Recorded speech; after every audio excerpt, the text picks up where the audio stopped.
Seguimos acá en Buena Vida y Poca Vergüenza, este primer programa, primer episodio, y vamos a meternos de lleno con el tema del día, que son los feminismos y su interseccionalidad. Pero no vamos a hablar nosotros de eso, sino que vamos a hablar con Mariela Zarlinga, especialista en educación sexual integral y docente de historia en la ciudad de Buenos Aires. Con la una profe apasionada que le pone mucha onda y mucho compromiso.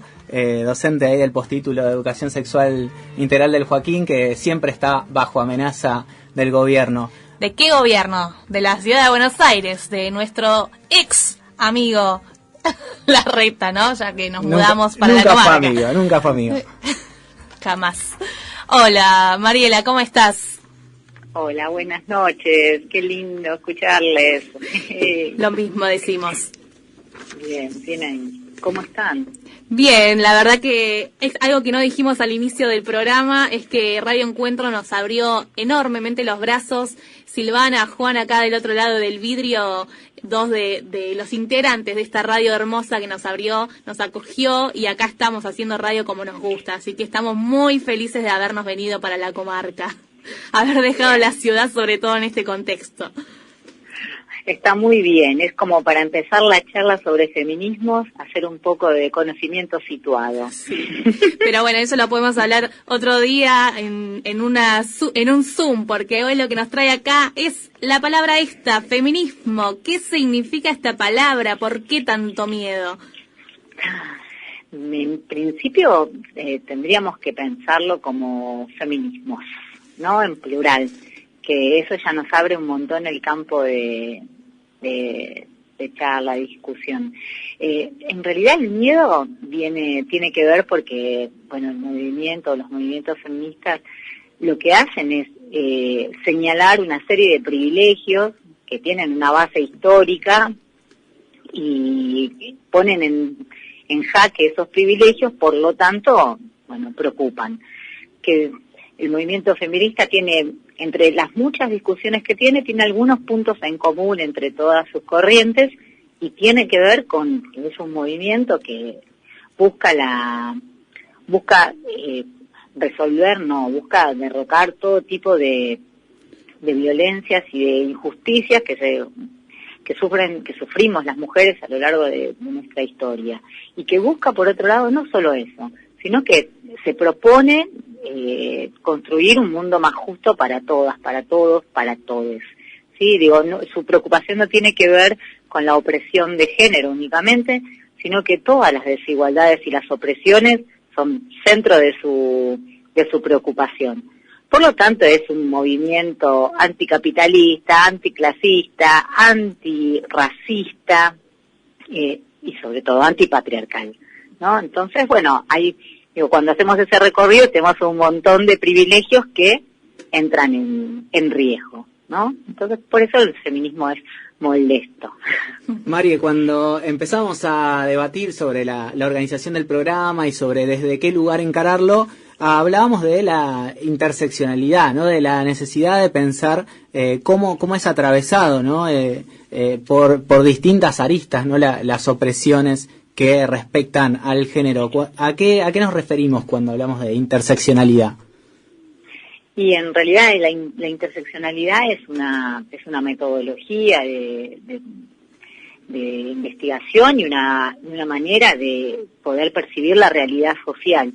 No nos alcanza con tener una mirada, una perspectiva de género sobre las desigualdades, ¿no? Las desigualdades históricas de poder entre varones y mujeres, porque eso no nos termina de dar cuenta de la desigualdad. Todo esto tiene una raíz en el movimiento de mujeres, incluso más primicio, ¿no? Pensar en que en algún momento el feminismo se forma como un movimiento, finalmente como un movimiento social, tiene como su bautismo en los albores de la Revolución Francesa. Esto no quiere decir que a lo largo de la historia las mujeres no hayan sostenido resistencias en contra del sistema patriarcal, ni se hayan tratado de organizar, pero como conciencia grupal, como movimiento, como grupo que comparte un plan, una lucha y las opresiones, el bautismo lo podríamos citar en la Revolución Francesa. Ahora, ese feminismo va mutando, va transitando, va cabalgando las olas de la historia, si quieren decirlo así, y en su primer estreno no señala, de hecho la palabra patriarcado no está dentro de su vocabulario, y es un feminismo de la igualdad, si quieren llamarlo, liberal, lucha por conseguir las mismas igualdades de derecho que los varones, el acceso al voto, el acceso a la enseñanza, pero no pone en juego las jerarquías sociales. Los feminismos del siglo XX toman parte de esto, pero en realidad empiezan a resituar el problema, ¿no? El problema no tiene que ver solo, porque dicen, ya votamos, las mujeres, ¿no? Dicen, ya votamos, ya trabajamos fuera del hogar, muchas de nosotras, y sin embargo seguimos oprimidas. Dicen sobre todo las profesionales de clase media, norteamericanas y algunas europeas, ¿no? Entonces, ¿pero dónde está el problema? Bueno, el problema está en otro lado, empiezan a decir ellas. Hay algo que va más allá de la formalidad de la igualdad de los derechos y que tiene que ver con algo mucho más internalizado. Entonces empiezan a revisar los roles, los mitos, los tabúes, los prejuicios, y además a tratar de separar de la categoría mujer de su condicionamiento biológico, ¿no? De esencializar, pensar que las desigualdades tienen que ver con las diferencias biológicas, ¿no? Empiezan a plantearse estas cuestiones de que, bueno, que hay mucho más construcción que el conjunto de genitales que definen a una mujer, que tienen que ver con los transcursos de las décadas de relaciones sociales.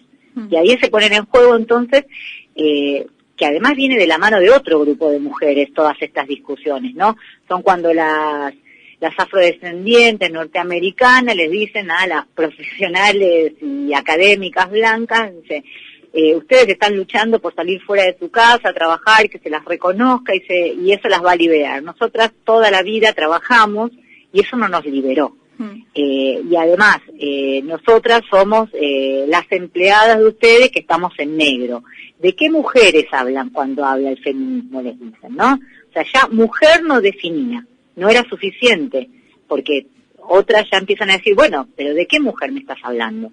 De una mujer de clase alta, de una mujer indígena, de una afrodescendiente, me estás hablando de una mujer negra y lesbiana, de una blanca heterosexual, ¿de qué mujer estamos hablando? Entonces ya la categoría mujer explota, se empieza a hablar de mujeres. Y este feminismo de los 60 también empieza a poner en cuestión, además de mujeres y de las diferencias que hay al interior del propio concepto de mujeres, empiezan a ver que las desigualdades de clase también oprimen de forma diferente a las mujeres, y la etnicidad oprime de diferente forma a las mujeres, y la orientación sexual también. Entonces empiezan a darse estas tensiones al interior del feminismo, que ya no puede ser más feminismo, sino feminismos. ¿Sí? Entonces, la interseccionalidad lo que hace es pensar que no es suficiente hablar de una opresión de género, que esa opresión de género se revitaliza con la opresión de clase y vuelve a revitalizarse con la etnia y con el capacitismo y con la orientación sexual. O sea, un caso muy claro para explicar para entender cómo funciona la interseccionalidad es la conquista de América. La conquista de América nosotros tenemos, claro, podemos pensar lo siguiente. En la conquista de América vienen, en un segundo momento de la colonización, los conquistadores empiezan a traer a sus esposas españolas, las mandan a buscar. Y cuando digo así, lo digo a propósito para que podamos entender que esas mujeres que vienen, no vienen por voluntad propia, conocer un continente, no, son mujeres que bajo orden de su marido vienen a América. O estos maridos arreglan matrimonios con mujeres jóvenes que mandan desde España a su familia. Entonces estas blancas europeas ya vienen sufriendo una opresión de género porque no deciden su futuro, no deciden si se quieren casar ni con quién, solo cumplen órdenes de maridos y padres. Pero al llegar a América, esas blancas, esas mujeres, oprimen de alguna manera a otras mujeres por su etnia, por su clase, las indígenas, las afrodescendientes, que van a sufrir una doble y una triple opresión. Van a tributar, como tributan todos los vasallos de la colonia, en trabajo forzoso, de la corona, digo, en trabajo forzoso, y van a tributar sexualmente, van a reproducir la mano de obra. Entonces, cuando hablamos de la intersección, tiene que ver con estas dobles, triple tributaciones u opresiones que se montan sobre las mujeres, dependiendo de qué clase, raza, etnia, orientación sexual tengamos. Claro. No es lo mismo. Entonces el concepto de interseccionalidad nos permite ver esto. Y eso nos da un análisis mucho más complejo, profundo y acabado de la situación real, ¿no? Mari, cuando charlábamos y íbamos preparando el programa, también nos pusimos a pensar en la noción de transfeminismo, ¿no? Pensando en los debates que se vienen dando en el movimiento en el último tiempo, ¿a qué remite esta categoría o cuál es el objetivo de plantear un transfeminismo? Y depende de dónde lo pensemos. Los feminismos en este momento estamos como... Digo, no es la primera vez que el feminismo, como ya venimos relatando, empieza a tener en su seno discusiones. Y una de las discusiones más acaloradas por las que transita últimamente el feminismo, bueno, una de las discusiones como más importantes que lo cruza tiene que ver con las posturas abolicionistas o reglamentaristas, depende en relación a la prostitución. Pero en las últimas décadas también, algo que se está haciendo evidente y nosotras, las argentinas, en el último encuentro de mujeres lo vivimos en carne propia, tiene que ver con las diferencias de criterio respecto de si las mujeres son el único sujeto posible del feminismo, y cuando digo las mujeres, son las mujeres cis, como las únicas posibles, ¿no? Y cuando digo cis me refiero a una mujer cuya identidad de género coincide con su asignación de sexo al nacer, su biología, su genitalidad, ¿no? Entonces, por ejemplo, ninguna mujer trans o las travestis podrían ser parte de este feminismo, según esta mirada, ¿no? Y lo que empieza a traer el transfeminismo es la posibilidad de una ampliación del sujeto del feminismo. Lo que viene a traer esta disputa es, bueno, ¿quién es el sujeto o les sujetes del feminismo, ¿no? ¿Quiénes pueden ser feministas?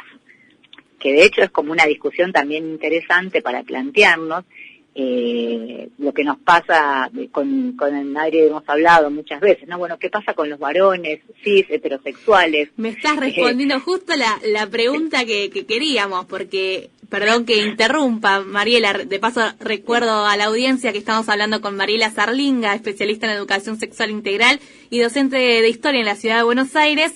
En nuestro equipo, formado por varias personas, tenemos un varón cis heterosexual.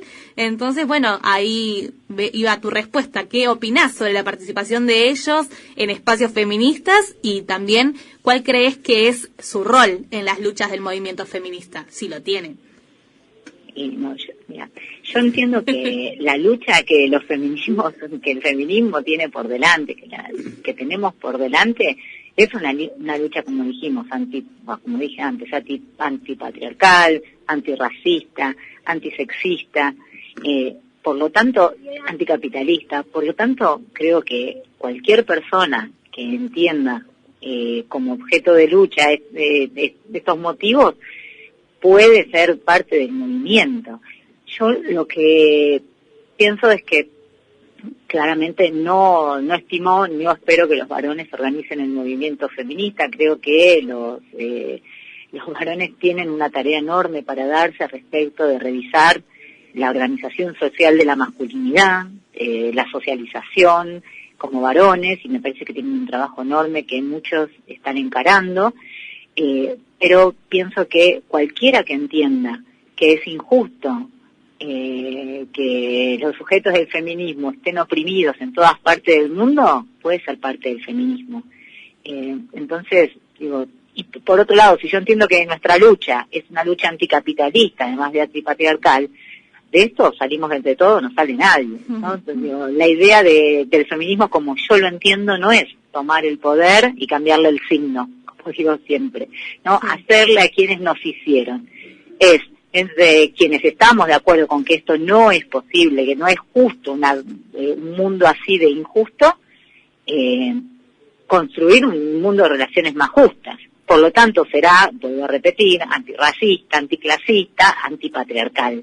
Estas discusiones que teníamos en los 60 o en los 70 sobre si primero era la revolución y después la igualdad de género, es casi una zanahoria que nos engaña. Claro. Una cosa no se puede dar sin la otra. No hay revolución verdadera si sigue plantada con raíces patriarcales, ¿no? Y acá a mí me parece que, no sé, puedo citar a Butler o puedo citar a Macía.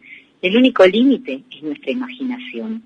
Entonces, ¿imaginamos un movimiento feminista con varones cis?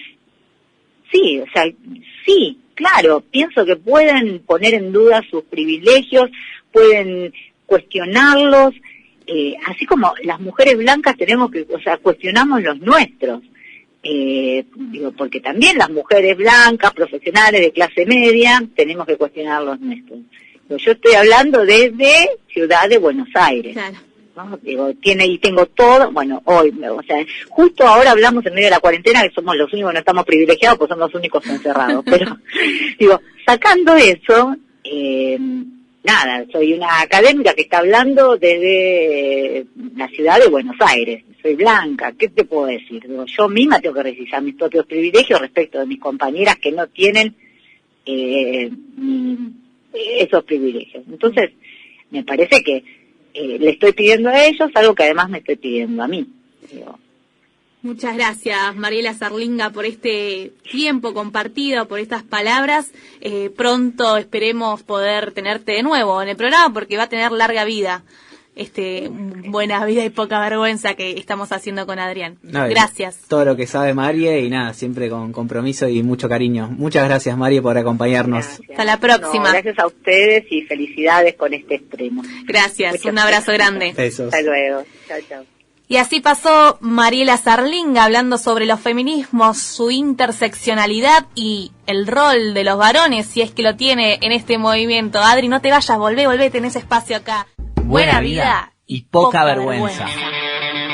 Por un mundo donde seamos libres e iguales en la diversidad.